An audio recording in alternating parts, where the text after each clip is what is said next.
आज या ठिकाणी आम्ही सिंधुदुर्ग जिल्ह्यातल्या शेतकऱ्यांच्या वतीने आमच्या तेंडोली गाव आणि मडगाव महसूल मंडळातील शेतकऱ्यांना घेऊन कृषी विभागावरती आलो. याचं कारण असं आहे की शेतकऱ्यांना जो विमा मिळतो तो विमा अद्यापपर्यंत मिळालेला नाही.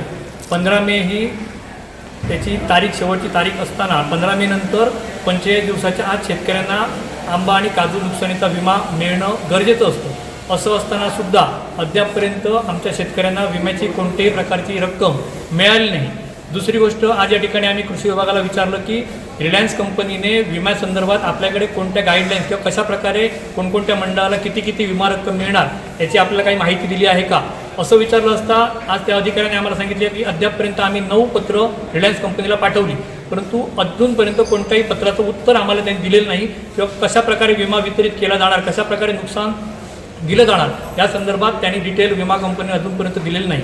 त्याच्यामुळे आम्ही असं म्हणतो की आज जे सरकार आहे, सरकार कोणतंही असले, परंतु सरकारची जबाबदारी आहे की शेतकरी हा महत्त्वाचा घटक आहे आणि त्या शेतकरी जगला पाहिजे.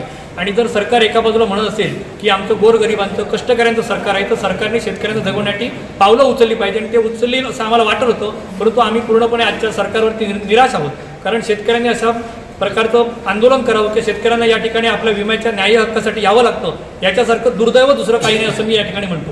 कारण सरकारने विविध योजना आणल्यात, लाडकी बहीण योजना आहे, त्याचा मी स्वागतच करतो. विविध योजना सरकारने नक्की आणावी, परंतु सरकारकडे आज जर आम्ही त्या अधिकाऱ्यांना, कृषी विभागाच्या अधिकाऱ्यांना विचारलं की आजपर्यंत आमची विम्याची रक्कम शेतकऱ्यांना का मिळत नाही, तर त्यांच्याकडनं आम्हाला असं उत्तर आलं की आमचे हात बांधलेले आहेत. तरीसुद्धा त्यांना आम्ही ज्यावेळी बोलतं केलं त्यावेळी त्यांनी आम्हाला सांगितलं की सरकारने या ठिकाणी केंद्र सरकारचा आणि राज्य सरकारचा जो विम्याचा हिस्सा आहे तो त्याने अद्यापपर्यंत भरलेला नाही, आणि तो जेव्हा सरकार आपला हिस्सा भरेल त्यावेळीच शेतकऱ्यांना विम्याची रक्कम मिळू शकते. म्हणजे शेतकऱ्यांना आपल्या न्याय्य हक्कासाठी दरवर्षी हे रस्त्यावर येऊन आंदोलन करावं लागतं, हे दुर्दैव आहे.